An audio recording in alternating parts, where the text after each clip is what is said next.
non-coal sector. Now I request Mr. Deepak Vidyarthi to present. So his brief profile is like this. So Sri Deepak Vidyarthi graduated from Indian Institute of Technology, the erstwhile Indian School of Mines, Dhanbad. So in BE honors in mining in first class from IIT Dhanbad. So and he has a first class mine certificate of competence unrestricted, and he worked in Bharat Gold Mines Limited. So for long period. So his total experience is about 45 years in both underground as well as open cast. So he in BGML undertook challenges of mechanized mine development for large clientele in the country and include SCIL, SZL, HCL, PPCL, TISCO, Coal Mines, Coal India, and pioneered in contract work of high-speed shaft sinking with foreign collaboration at UCIL. He has equally good exposure in open cast speed iron ore mines. He spent more than 11 years in Kudremukh iron ore mines, most formidable and highly mechanized mine. It was producing about 22 million tons of iron ore per annum. So at KOSL has developed a software package of blasting parameters that envisaged annual saving of up to 7 to 80 lakhs and environmental improvement by 10 to 15%. He won international recognition with presentation of technical papers at International Society for Explosive Engineers at USA. From Kudremukh, he moved to another public sector, National Mineral Development Corporation, to further skills and attain the level of executive director, corporate planning before his superannuation. But due to the spirits of his determined miner, he never took rest and continuously work even today as a mining consultant in a bid to give back to the society whatever he can, and has rendered meritorious service to the organization like SC, ML, Geo Mysore, JSW, DGML, OML, HGML. A widely traveled mining engineer, he has visited 16 different countries including Sweden, Finland, erstwhile Russia, UK, USA.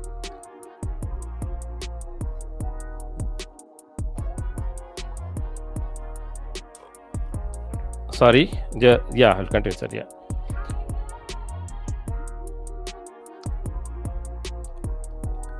Can you hear, sir? Can you hear me? Can you hear me? Yeah, you are clear. Yeah. So thank you, sir. Yeah. So UK, USA, Canada, Germany, Switzerland, Poland, Japan, Zimbabwe, Rwanda, etc.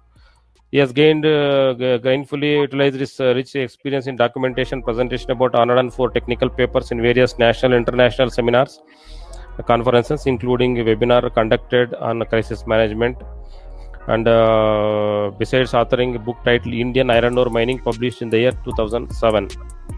He is a recipient of many awards and accolades. A few to mention are below: Gold Medal Award conferred by MEI for outstanding contribution to iron ore mining industry. Service Excellence Award in the year 2018 conferred by MEI. So Award Excellence of Mine Planning and Design in the year 2016, and on the National Technology Day conferred by Geo Mindtech. Award of Excellence for Mine Safety and Risk Management conferred by Geo Mindtech in the year 2012-13. Yeoman Service Medal Award by Bharat Gold Mines Limited for carrying out life-saving operations at the site of disaster in the Bangalore and having saved 3 lives in the year 1983. Maybe Gangaram. That's right. Building collapse. Yeah.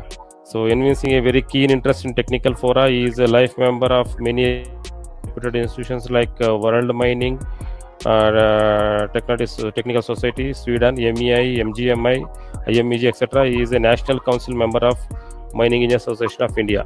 So we welcome you, sir. So I request Sri Deepak Vidyarthi to go ahead with his presentation on non-coal sector. Thank you very much, Yes, Garu. Please go ahead.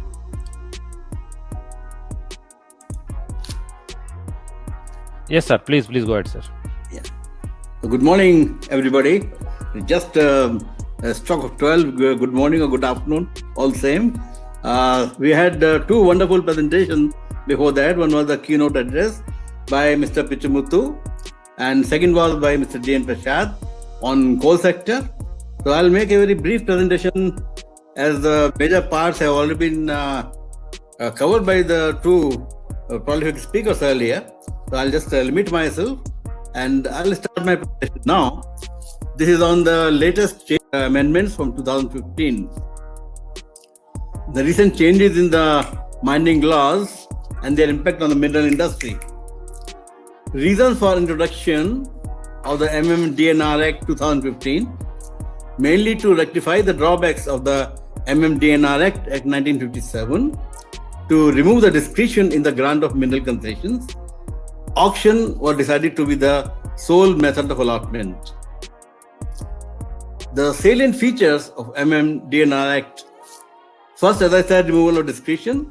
Second was the prospecting license, mining licenses. Third was the uniform lease period of 50 years, which has been deliberated by Mr. Pichamuthu already, and subsequent renewals. Transition period of minimum 15 years for the captive mines and 5 years for the other mines. Then all the pending applications will abate except in a few cases where the actions in progress and vested rights exist in that, under Section 10. Central government empowered to prescribe the deadlines for various processes and to issue binding directions to the state as per Section 20A. Central government to frame separate rules for atomic minerals. The prior approval of the central government will not be required for the grant of mineral concession except for the atomic minerals as per Section 5.1. Enabling powers for reservation for the public sector to continue, that as per Section 17A. Higher penalties in case of offences. Then District Mineral Fund, DMF, to take care of the people and the areas affected by mining as per Section 9. National Mineral Exploration Trust, NMET, to be set up for the impetus to exploration, Section 9C. Easy transferability of the concessions obtained through auctions so as to attract the investment and FDI, Section 12A, and powers to central government to intervene even when the state governments do not pass order within the prescribed time limit, just to eliminate the delays. Now, before the commencement of the MMDNR Amendment Act 2015, if a reconnaissance permit or PL has been granted in respect of any land or any mineral, the permit holder or the licensee shall have a right for obtaining a PL followed by an ML or an ML itself in respect of that mineral and in the land, if the state government is satisfied that the permit holder of the licensee has taken care of the following provisions, namely, he has undertaken reconnaissance operations or the prospecting operations to establish the existence of the mineral contents in such land in accordance with such parameters as may be prescribed by the central government, and he has not committed any breach of the terms and conditions of the reconnaissance permit. Third, he has not become ineligible under the provisions of this Act. Fourth, he has not failed to apply for the grant of PL or ML within a period of 3 months after the expiry of reconnaissance permit or the PL, or within such further period not exceeding 6 months, as may be extended by the state government. Now, impact of abolishing Section 10(2)(b). This was discussed by Mr. Pichamuthu also, and I'll just touch upon this. The removal of 10(a) to (b), it will hurt investor confidence and deny their investments in risky propositions like exploration. So exploration is the biggest victim of this. Companies like DSPL and Basor Alloys are already grappling with their pending applications. Now I'd like to make a special mention about DSPL. They have done a wonderful work in the field of exploration, and they established a gold deposit in Ganajur, close to Haveri, Shimoga, close to Shimoga. They have the proved reserves of about 0.3 million ounces gold. The ML has been granted by the central government.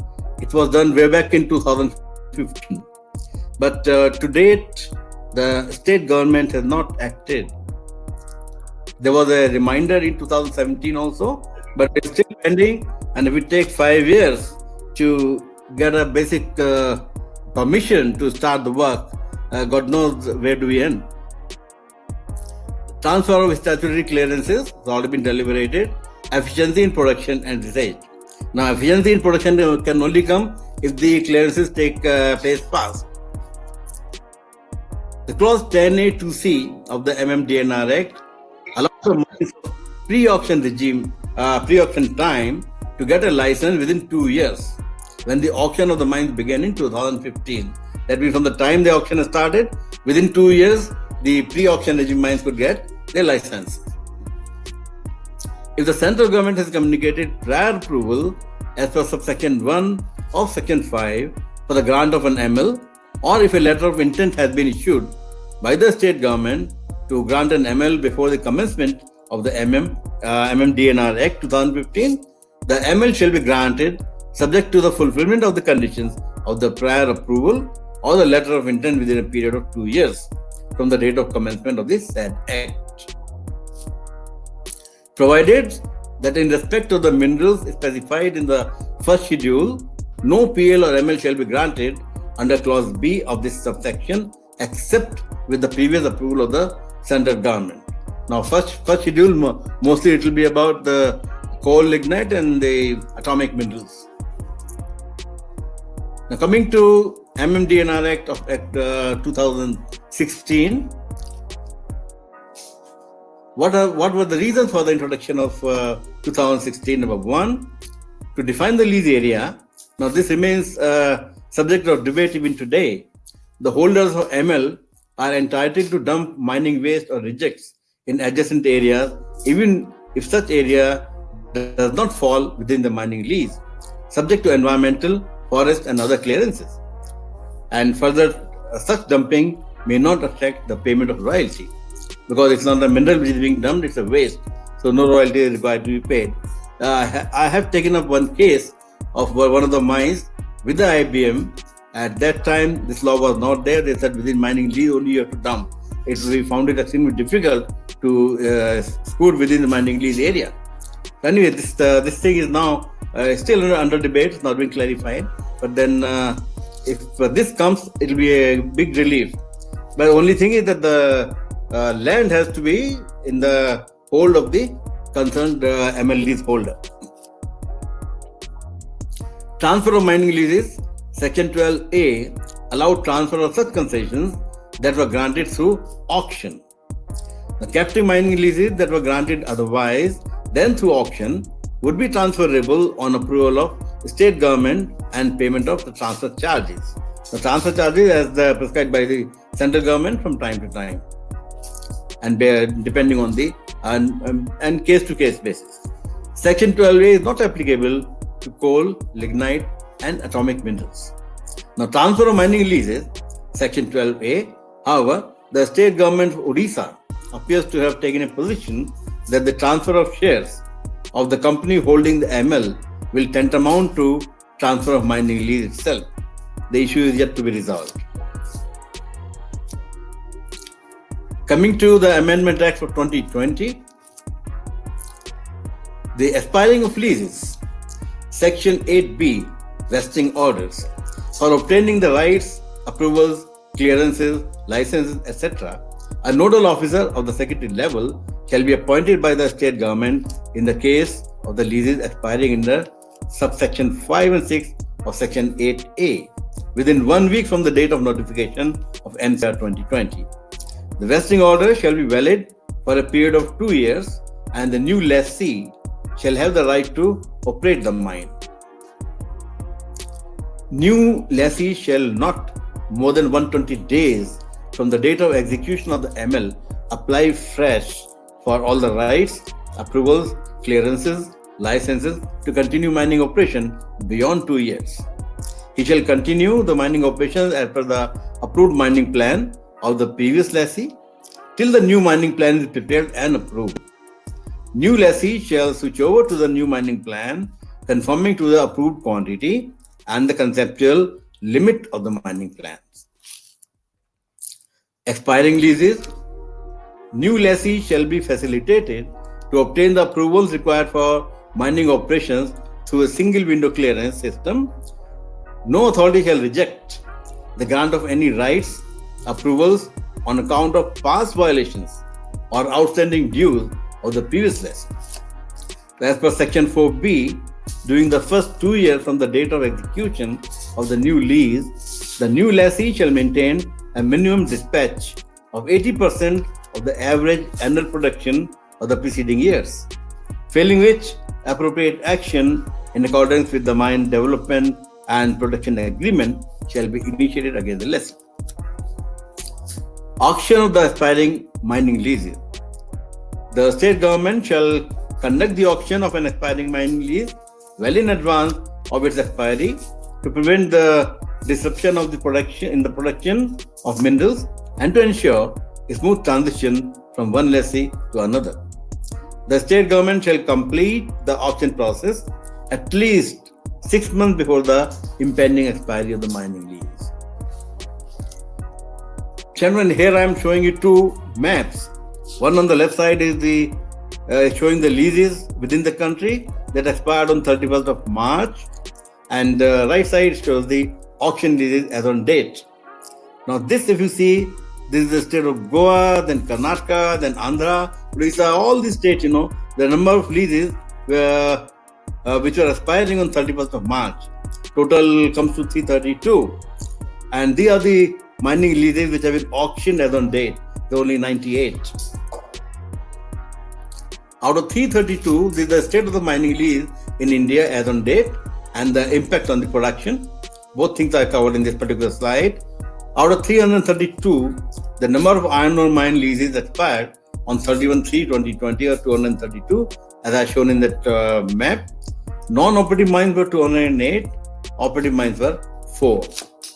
Now, coming to the production part, how it is impacting. Now, if you look at the National Steel Policy, the requirement of steel for the coming year is 112 million tons. So that puts up a requirement of iron ore of 180 million tons, taking 1.6 million tons for every ton of steel required. Now, there is an anticipated shortfall of about 50 to 60 million tons, roughly estimated at 56.56. This is mainly because so many leases which are renewed but not come into production yet. Now, I have also shown in this slide leases of the minerals other than iron ore that expired on 31st of March, total 97.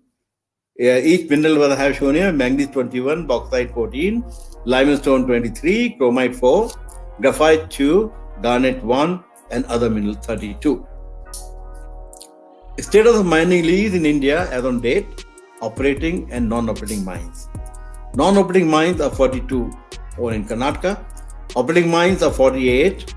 24 are in Odisha, 6 in Jharkhand, 6 in Karnataka, 5 in Gujarat, 3 Andhra Pradesh, 2 in Rajasthan, and HP and MP 1 each.